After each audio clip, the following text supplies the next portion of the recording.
All right, here we are back for another episode of Anti-Aging Unraveled. And this is a good one. I know I always say that, but this is really a good one. It is the perimenopause lie that's keeping women sick. And I think I'm going to bring together a lot of topics today. So just kind of sit back, relax, start taking in all the data.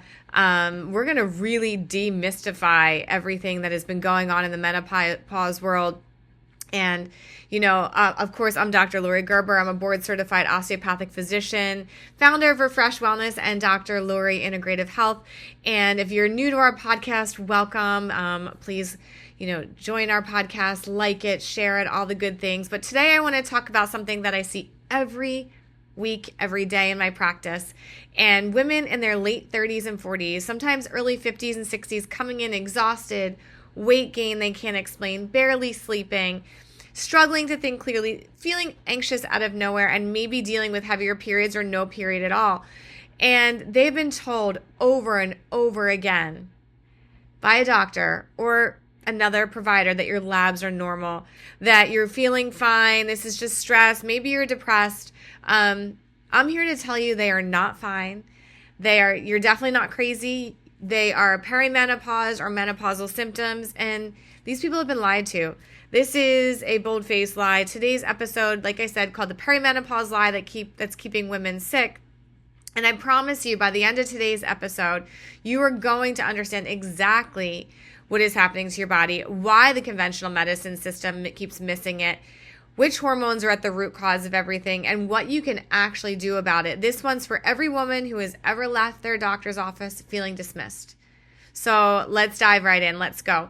So before we dive right in, if you're watching this on YouTube, hit that like button right now and subscribe to my channel so that you never miss an episode. Click that little bell, that notification bell, so YouTube actually shows you when a new episode drops. I put out evidence-based content all the time on hormones, integrative medicine, what it means to really age well, and I don't want you to miss a single episode. And if you've never been dismissed by a doctor, or if you've ever been dismissed by a doctor, about your symptoms, drop a comment below and tell me your story. I read every single one. So if you've ever been dismissed by a doctor for your symptoms, drop a comment, tell me your story. I read every single one. So let's get into it. Okay. So let's start with the basics, guys, because I think there's a lot of confusion here that begins with how we define perimenopause. Most women have been taught that menopause is when your period stops.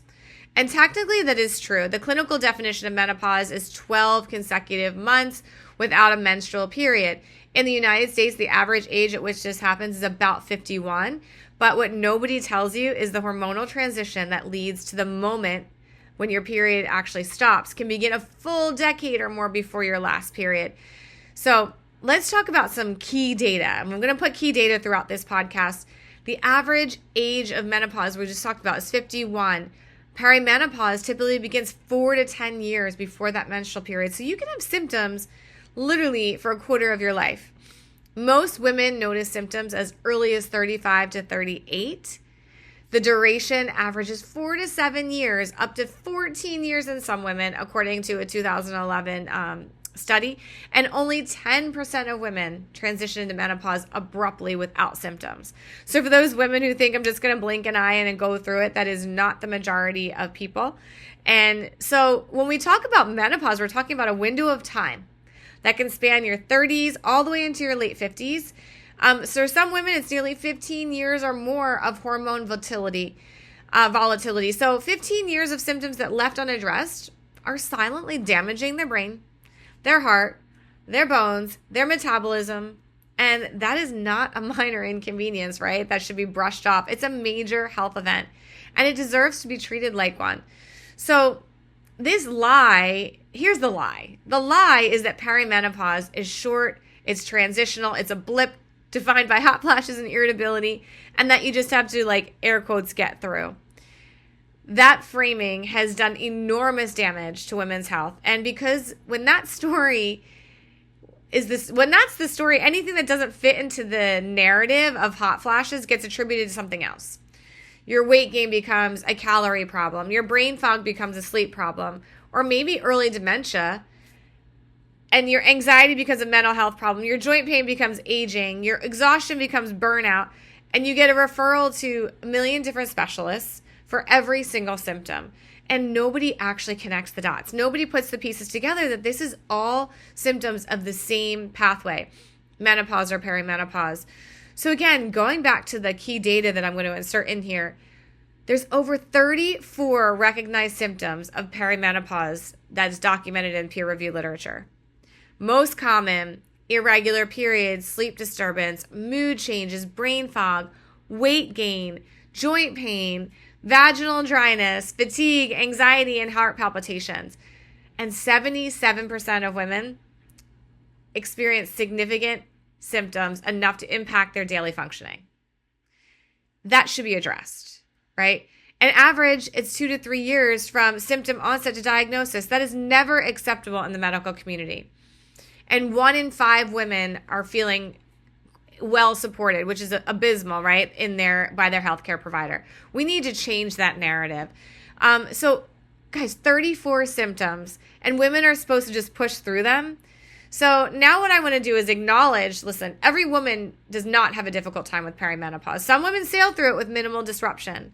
But for the majority of women that we're talking about here, there's millions and millions of women. This is a profoundly disruptive and medically significant time of life. The healthcare system is failing them. This is not the way our medical system should run, and it's failing our women in a big, big way. This is a hormonal emergency, not a lifestyle problem. Let me reframe menopause for you in a way that I hope changes the way you think about it. Perimenopause is not simply your body running out of estrogen. It's a cascading, multi-system hormonal reorganization. It affects every organ system in your body: your brain, your heart, your gut, your immune system, your musculoskeletal system. All of them are exquisitely sensitive to the hormonal changes that are happening during this phase in life. And when we talk about hormones, we're not just talking about estrogen. We're talking about progesterone. We're talking about testosterone, cortisol, insulin, thyroid hormones, DHEA, a whole symphony that starts to fall out of tune, sometimes subtly, and then with increasing intensity. And that is exactly what we're going to dig into in this next segment. So I really want you to understand that this last year has really, hopefully, changed everything for what I would call the menopause or perimenopause lie. And really the study that changed everything for women's hormones was the WHI disaster. It's a study that changed everything. And to understand why conventional medicine has failed perimenopause, we really need to go back to 2002, which is the year that the Women's Health Initiative was published, that sent shockwaves through medicine. It was a massive federally funded clinical trial. It looked at hormone therapy in postmenopausal women. And when the preliminary data showed, and I'm going to put air quotes on this too, statistically significant or increased risk of breast cancer, stroke, and blood clots in women on combination hormone therapy, they actually stopped the trial early and didn't continue. So the headlines, of course, were terrifying. They scared everyone to death.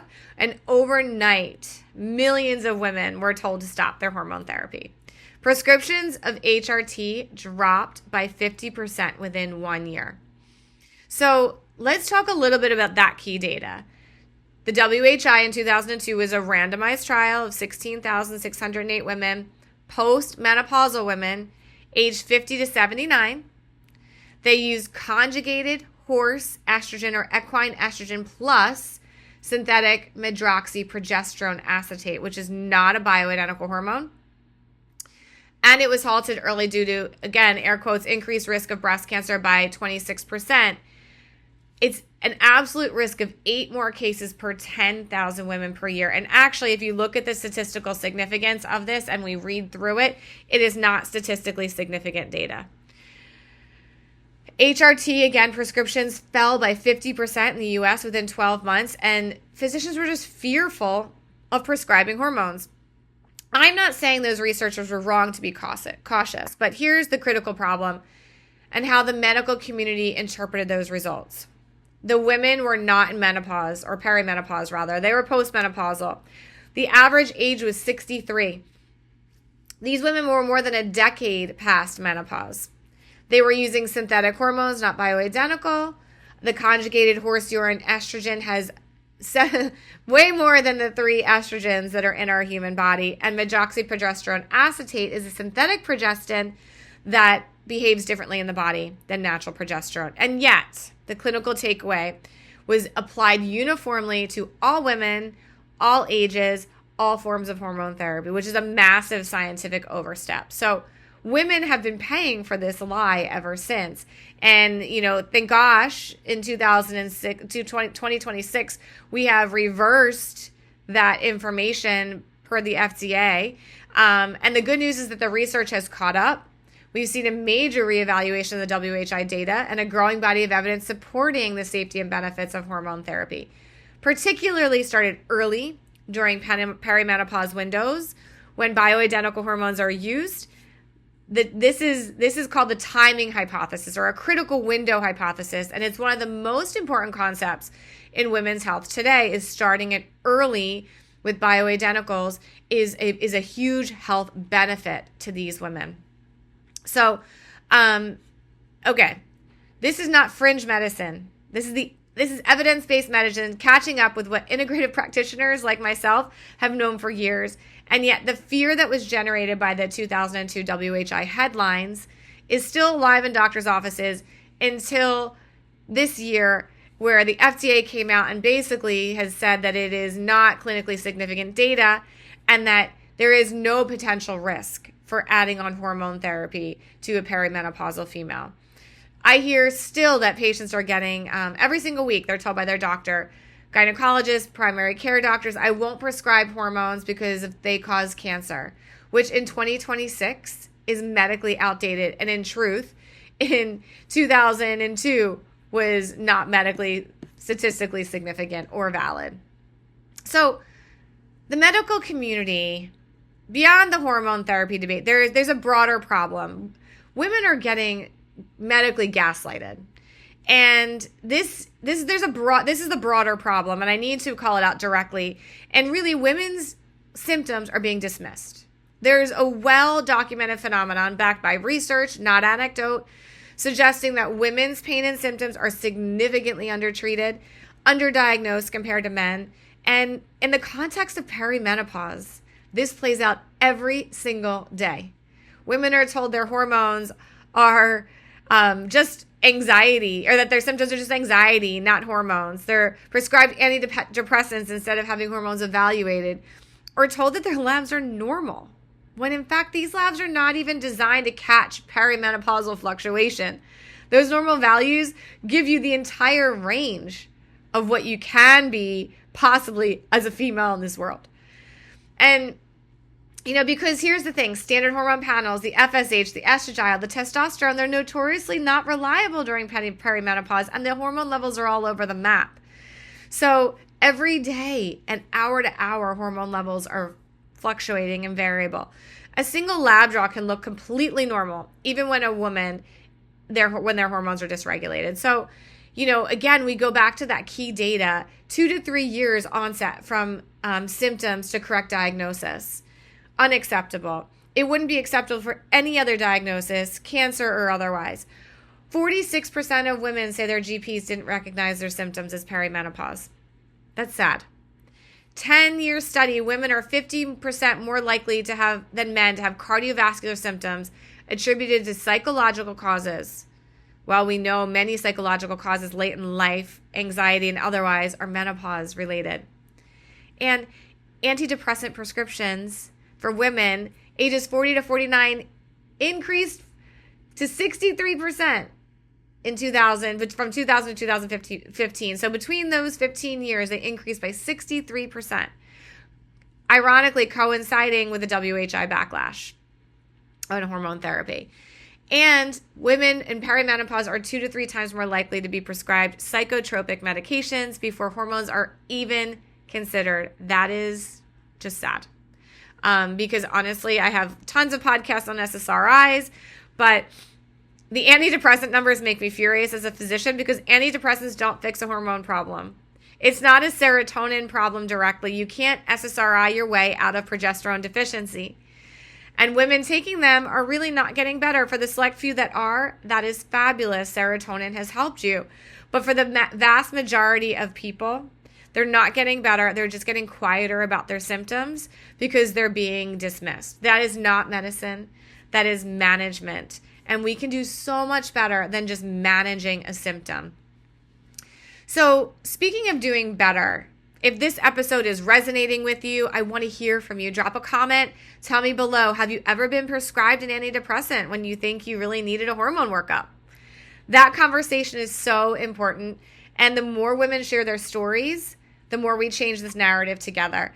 If you have not subscribed yet, please do so right now. Share this video with a woman who needs to hear this in their life. You might literally change the trajectory of her health.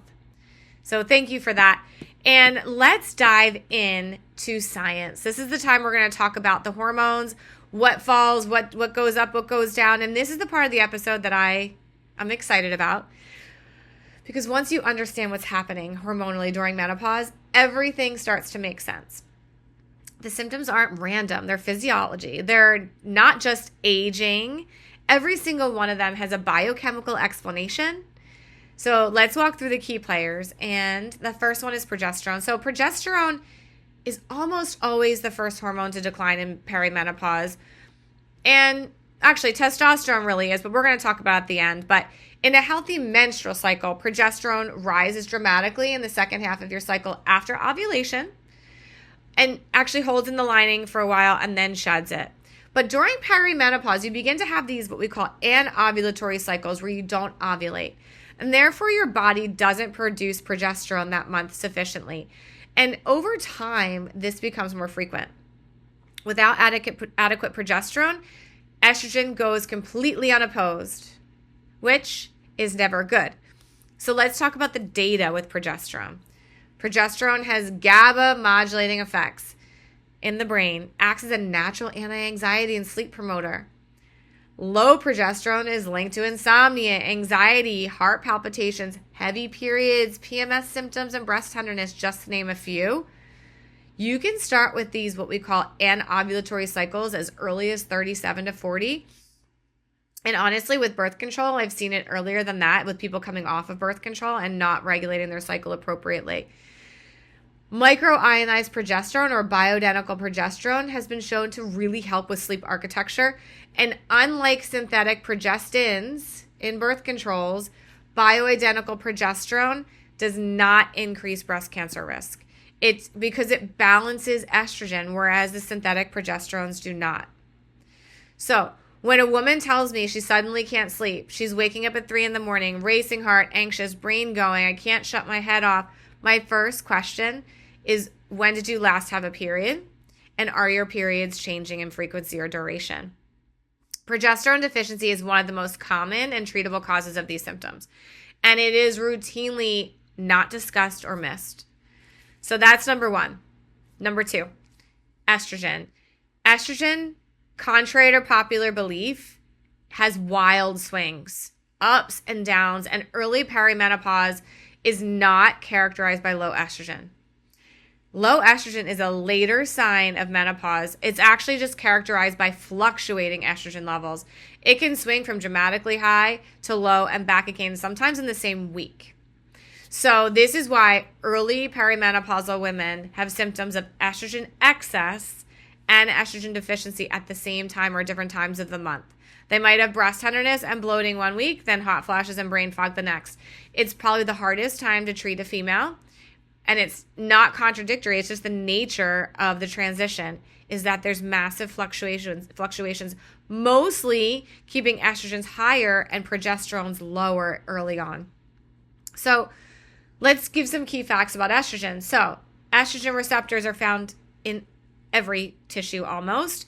Brain, heart, bone, skin, vagina, bladder, gut, joints, eyes. So it can affect everything. It's the primary biologically active estrogen during reproductive years, which is estradiol. The brain has the highest concentration of estrogen receptors of any organ.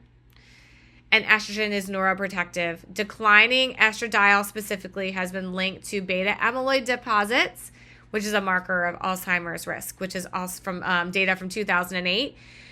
It's a great anti-inflammatory, which is why we don't lower men's estrogen levels as much as we used to.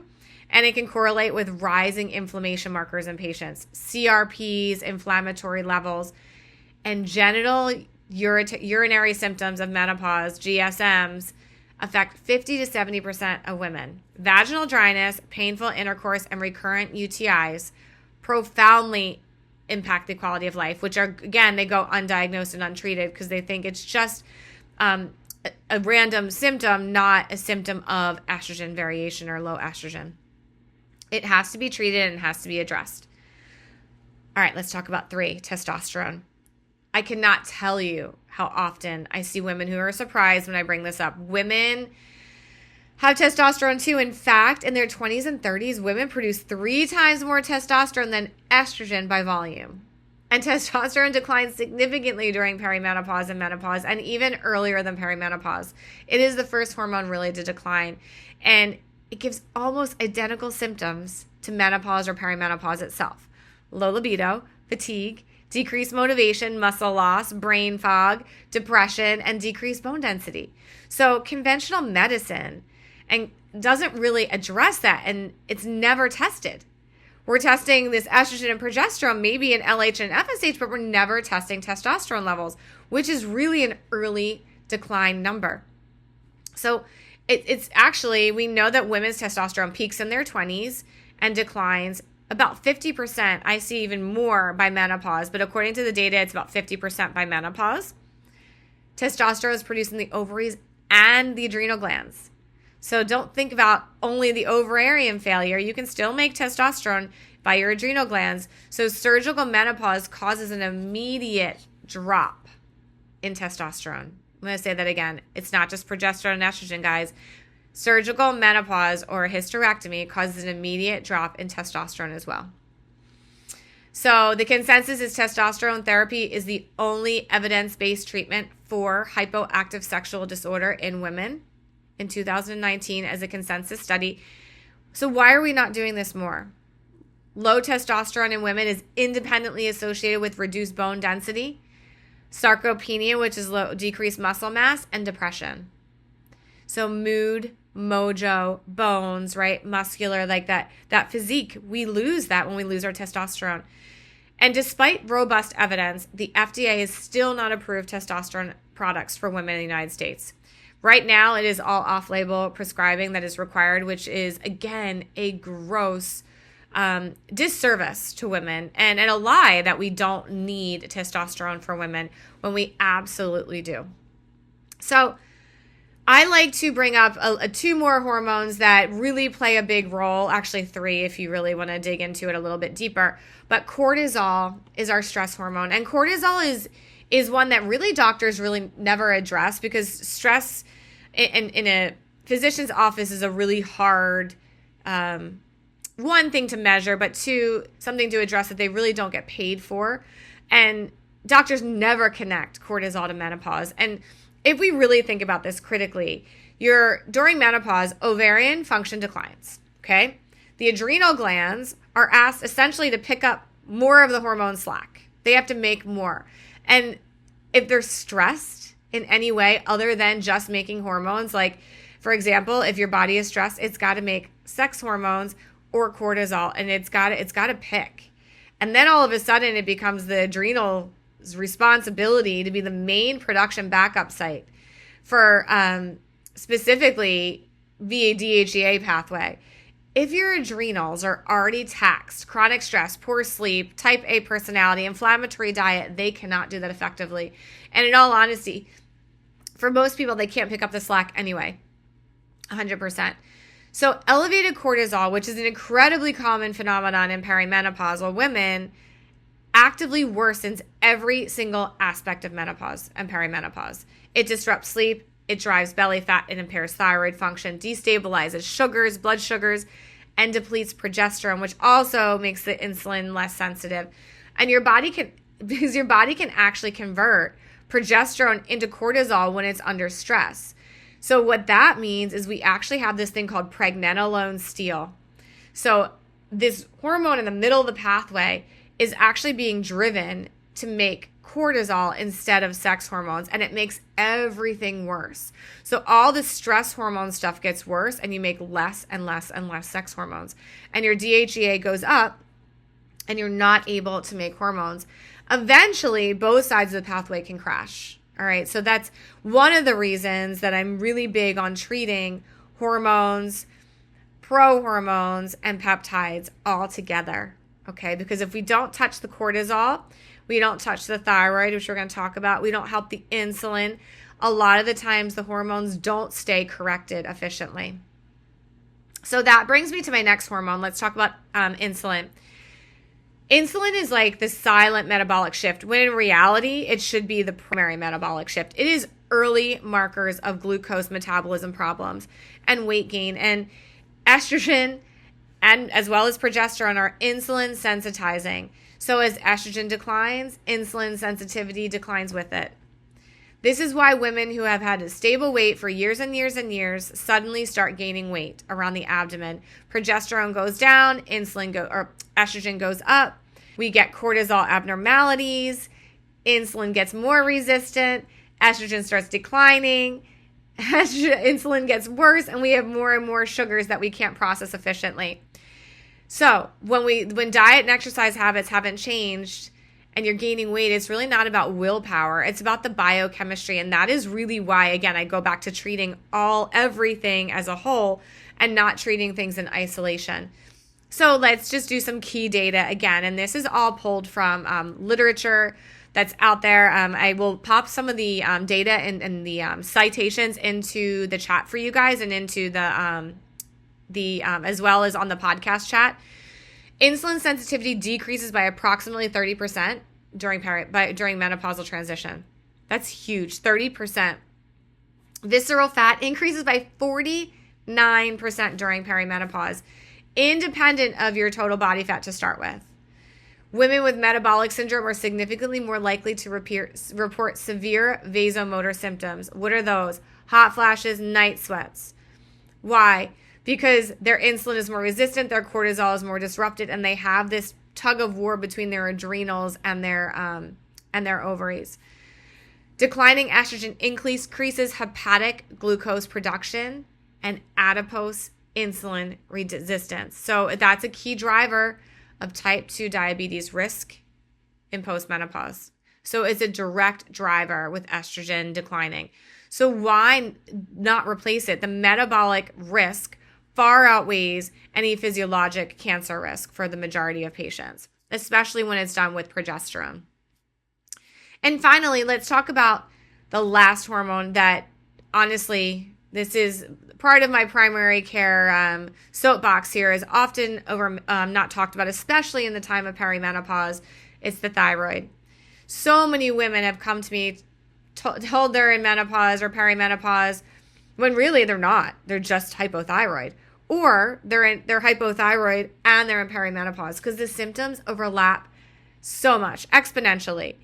Fatigue, weight gain, brain fog, constipation, dry skin, depression, hair loss, feeling cold. These are all symptoms that could really be brought to both sides. And autoimmune disease or Hashimoto's thyroid can be triggered by worsening hormonal fluctuations of perimenopause, can be worsened by pregnancy too, right? Any kind of massive hormonal shift can throw your body into an autoimmune state. So the standard thyroid test that, again, most doctors run is a TSH. It really misses what I would call subclinical hypothyroidism. So it's really important to run a TSH, a free T3, a free and total T4, reverse T3, and thyroid antibodies to see where you're at. Are you fighting your thyroid? Are you subclinically low on your T3 and T4 levels? So every time these go unchecked, if a woman has untreated thyroid problem, no amount of hormone optimization is going to fix it, because she's still got a thyroid issue that needs to be addressed underlying, which again goes back to that point I'm making with our life links. We really need to treat all of our 6 to 7 life links, or at least make sure that you're treating the whole body so that we can treat the acute, the chronic, and the preventative care. And if we're not, most people don't feel 100% success. 5 to 10%, here, key facts, 5 to 10% of women with have hypothyroidism, and the rates increase with age. Hashimoto's thyroid is 7 to 10 times more common in women than men. And perimenopause, again, can unmask that autoimmune thyroid disease. Subclinical hypothyroidism is frequently missed by standard TSH testing.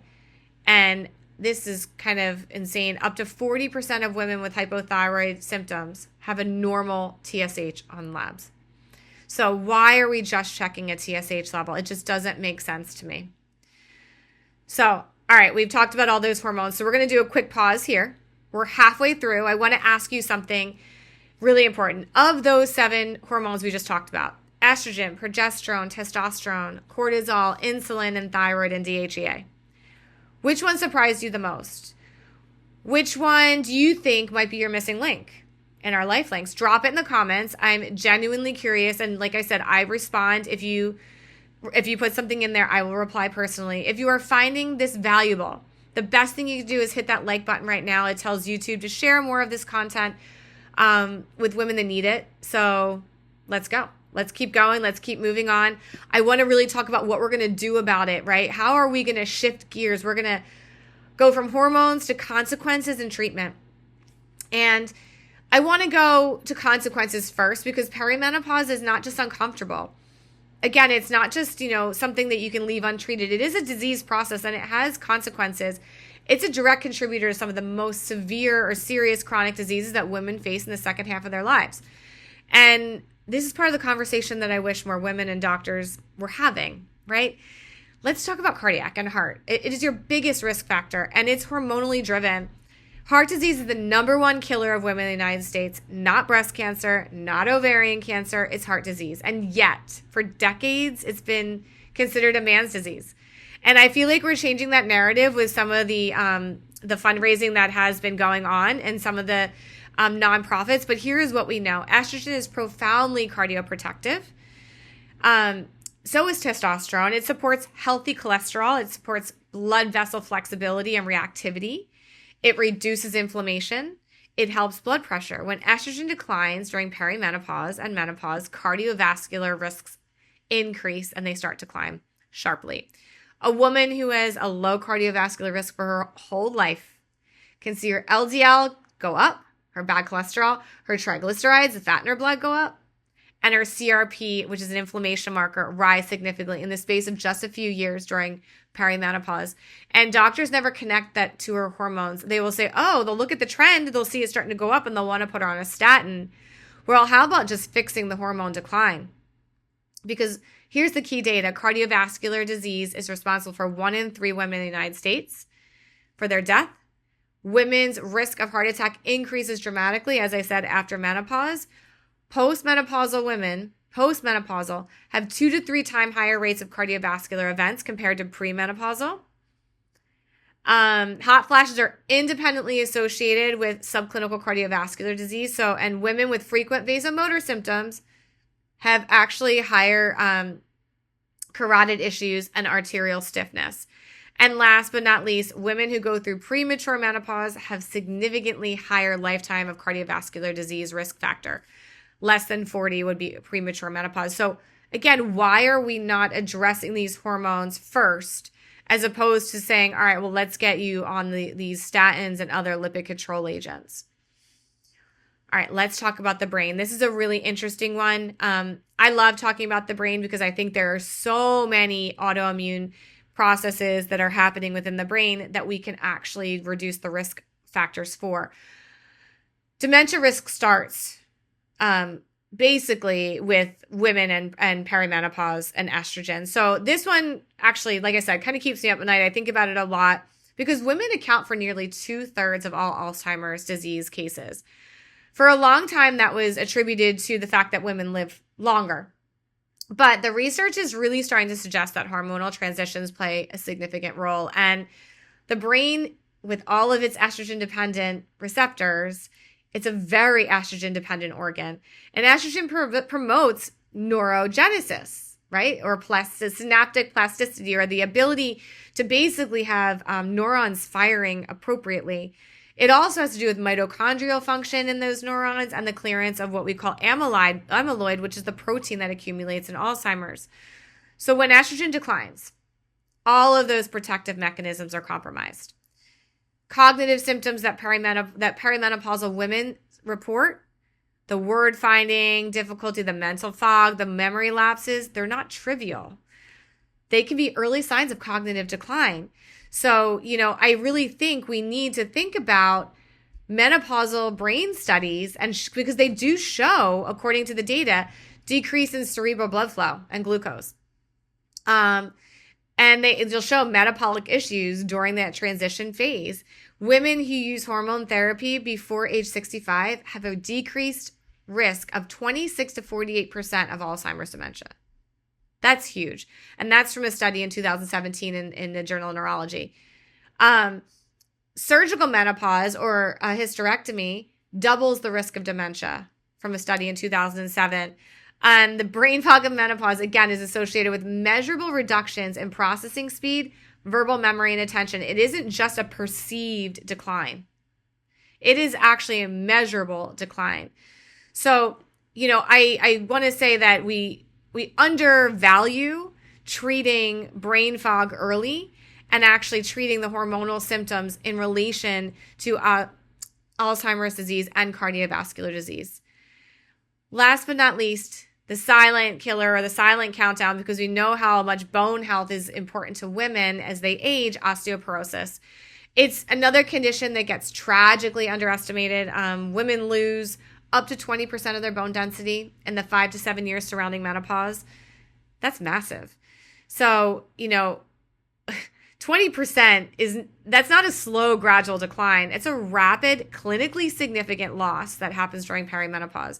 So if you treat perimenopause and either slow it down or treat it over a long period of time, that decline of osteoporosis is going to slow. Most women are not even screened that early for their bones. We talk about DEXA scans pretty early on, especially in perimenopause, but most docs do not. And estrogen is critical for maintaining that bone density.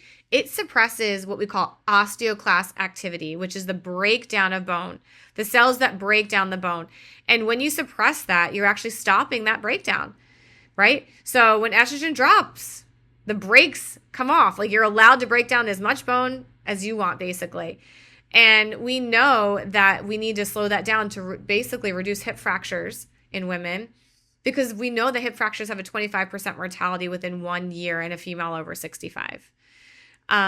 Routine DEXA scans are not recommended till 65, but honestly, when estrogen goes down, we're talking about our early 40s. So most bone loss occurs and is undetected in early perimenopause decades. A really, really big take home is these DEXA scans early. And you can self-pay for DEXA scans. They can be done. They don't, especially if it's not covered by insurance because you're not of age, they can be paid for. And I highly, highly recommend getting them early. Okay, and last but not least, I was just talking about this in my house the other night. I want to spend a minute talking about the underrated health crisis of sleep. We know that sleep is the rest and reset. It literally gives you the ability to repair. Without sleep, and in our type A and our go timing personalities right now, and with everything being on screens and digital things at our fingertips instantaneously, it really does not give our brains time to rest. And sleep is really the only way that we're going to do that. And obviously kind of changing your screen time and your brain, shutting the brain down and meditating. Chronic sleep deprivation is not an inconvenience. It's a direct driver of cortisol dysfunction, insulin resistance, cardiovascular disease, immune dysfunction, weight gain, depression, and cognitive decline. And not necessarily in that order, but when cortisol gets disrupted and you lack the repair mechanisms and you don't sleep, what you're going to find is all these things start to occur. And perimenopausal women are some of the most sleep-deprived people on earth. They can't fall asleep. They can't stay asleep. Night sweats wake them up. Low progesterone prevents them from falling into a deep restorative sleep. And that cortisol dysregulation causes them 3 a.m. wake-ups. They function for 4 to 5 hours of broken sleep for years and years and years, and they're told by their doctors, try some melatonin or go on a sleep aid, right? We all know the sleep aids, and unfortunately, they don't fix the problem. That's not restorative sleep. It's a progesterone problem. It's a cortisol problem. It's an insulin problem, okay? And consequently, a sleep problem. Progesterone is going to help calm that brain down. There's actually a lot of peptides that do a really nice job with doing that as well. So just some key data on that front. 61% of perimenopausal and postmenopausal women report significant sleep disturbance. Night sweats on an average week, 3 awakenings per night in most symptomatic women. Chronic sleep deprivation of less than 6 hours is associated with a 48% increase risk of cardiovascular disease and 36% increase of type 2 diabetes. That's huge. If we can just get people to turn their screens off, get some natural light going in the morning, get some progesterone or GABA stimulation on board, and get good sleep, we could definitely work on metabolic issues like this. Progesterone receptors or directly modulates GABA receptors promoting sleep, and its decline is a primary driver of perimenopausal insomnia. And that data was published, this particular study, in 1997. So not new data, but definitely something that needs to be addressed more and more in traditional care. So I know that was a lot. I know it can feel heavy, but here's the thing. Everything I just described is addressable. Every single piece of it. And that is exactly what we're going to talk about next, is how to address this and how to dive into our LifeLink and our Real 3 method. But before we get there, I want to be sure you are set up for every future episode. If you are on YouTube, click that subscribe button and the ring notification bell. I break down topics like this every week: hormones, longevity, brain health, and metabolic medicine. You do not want to miss what's coming. And drop me a comment telling me which of these brain systems, brain, heart, bone, sleep, you most want me to do a deep dive on my next episode. I would love to hear your opinion. It can be thyroid, it can even be metabolism and insulin, but your comments literally shape the show. So I highly appreciate them, and I will comment back and use your input, I promise. Okay, so it is time. We've talked about the lie. We've talked about the science, the hormones, and the damage that can go unaddressed for years. Now I want to share with you exactly how I approach this in my practice. It's not a simple 5-step checklist. It's actually a really complicated, complete framework that I've built over years of clinical work, and we call it the Real 3 method. It is the foundation of what we call our lifegevity model at Dr. Lori. And lifegevity is a fun word. I like to think that I created it. I don't know that it was out there before, but it's not just longevity, living a long time. It's life plus longevity, living a long life that's actually worth living. We like to call it aging your way, feeling vital, sharp, and strong, and just like yourself. That is the goal. And Real 3 method is our roadmap to get you there. And I just want to briefly break down what Real 3 stands for. It's R, and our E is a backwards 3, A-L to the third power. So let's break this down. The R stands for retrieve, reconstruct, and review. That is why that little E is a 3 backwards. Before I do anything for a patient, I am not just a random online intake and you're done and we give you like your treatment protocol. I want to know your whole story, not just today's symptoms and today's labs. I mean the entire story. Childhood health, prior diagnoses, medications you've been on, family history, stress history, gut history, hormones, going back to your first period. I retrieve everything. I reconstruct your timeline of how you got there. And I want to review the labs that you've had in the past and a really comprehensive new panel. It's a system-wide workup. You can't really treat what you have not found, and you can't treat what you haven't looked for or spoken about. So I'm really big on these 3 R's: retrieve, reconstruct, and review, and making sure that we're all on the same page with acute, chronic, and then our long-term goals. Our second thing is elimination. That's why that E is there, and it's also that backwards 3. Eliminate what's driving dysfunction. We can do so much with lifestyle. We can do so much with binding agents and getting rid of some things that are in your system that shouldn't be there. Also, getting rid of medications we might not need, any hormonal disruptors, pathogens. We're here to help make things work better. That is where our elimination comes from. A is for additions. What are we going to put back into your system? Targeted nutrients, targeted vitamins, bioidentical hormones, peptides. How are we going to add to your system to make it work better?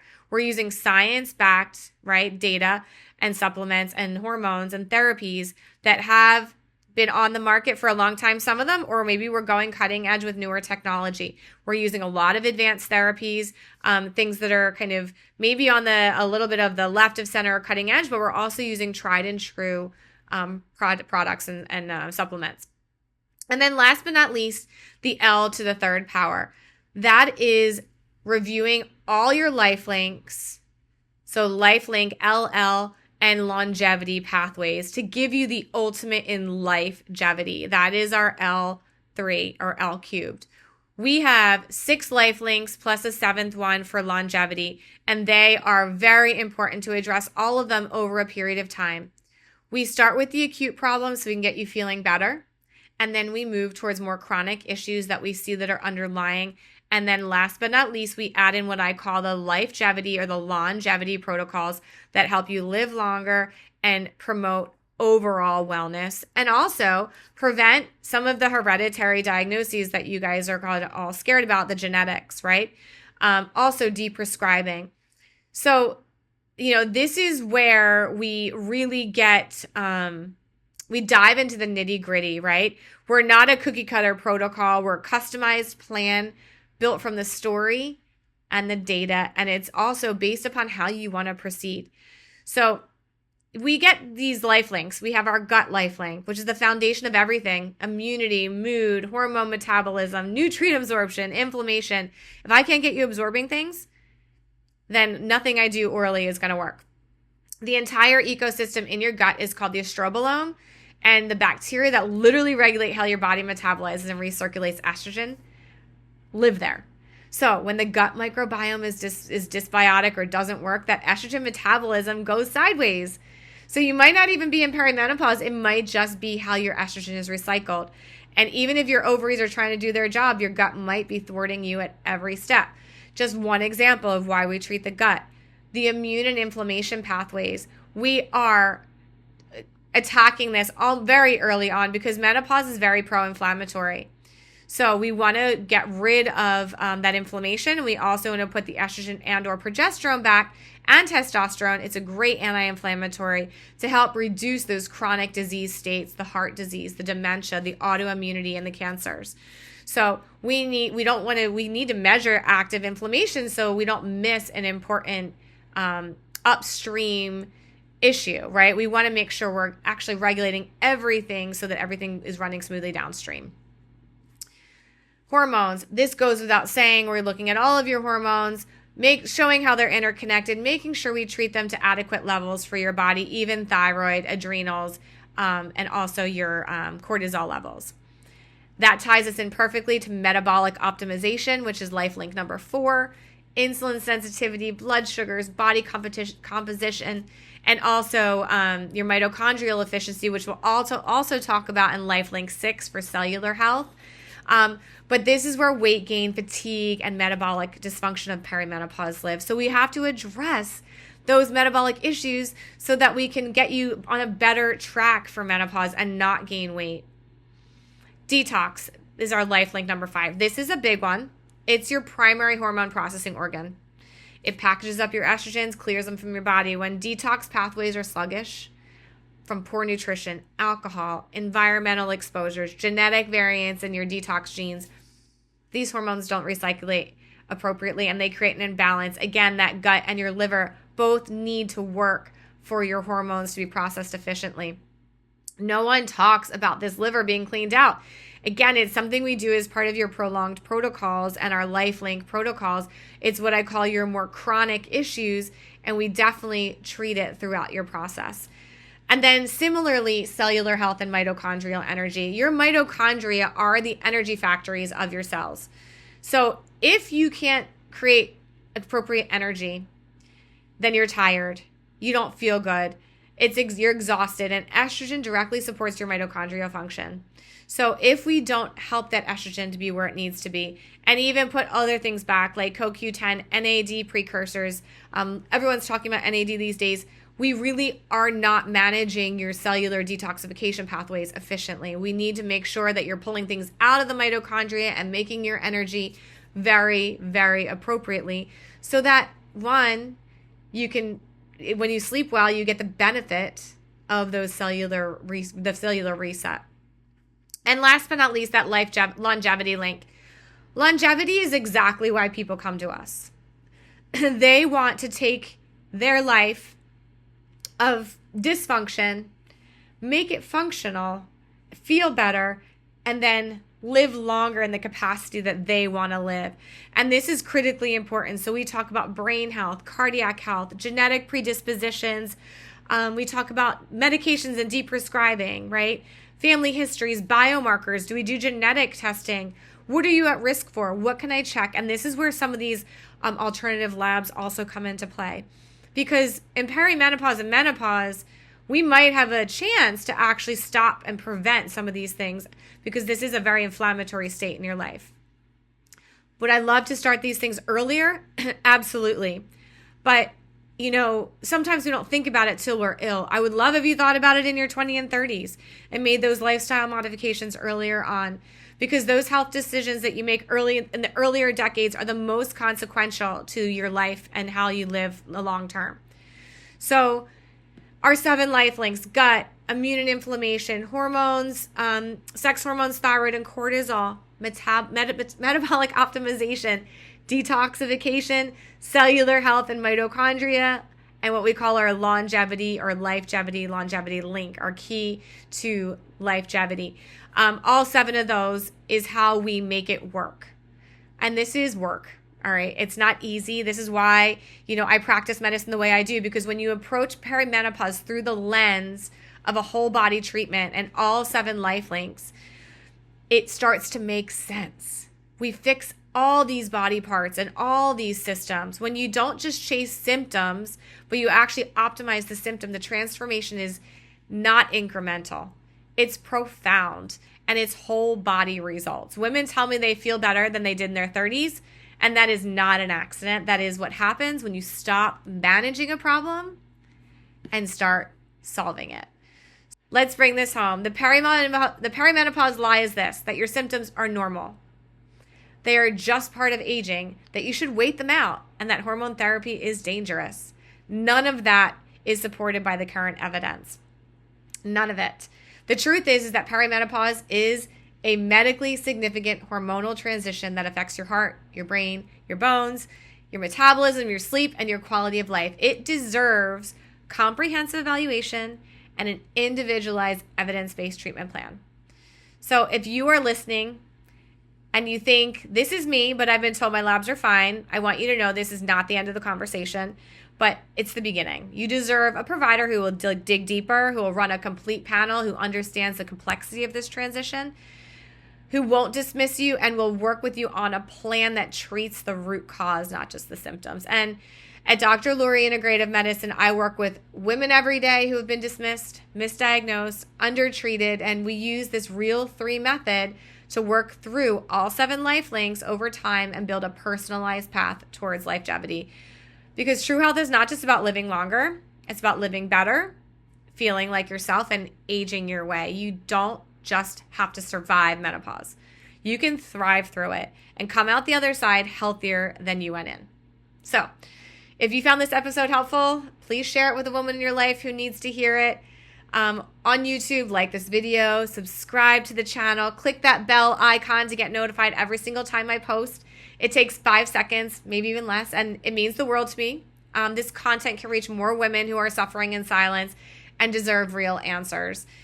On the podcast side, leave me a review wherever you listen. It helps more women find this show. And if you're ready to take the next step, just visit me at mydrlurie.com to learn more about our integrative menopause programs and our Real 3 longevity model. I've also put together a perimenopause symptom guide that is linked in the show notes and in the description. Description below, download it, fill it out, bring it to your next appointment.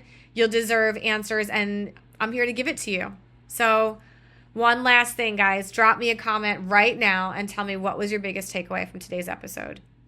I will look through the comments, I will respond myself, and I can't wait to hear from you. So thank you so much for being here today, and I will see you on the next episode of Anti-Aging Unraveled.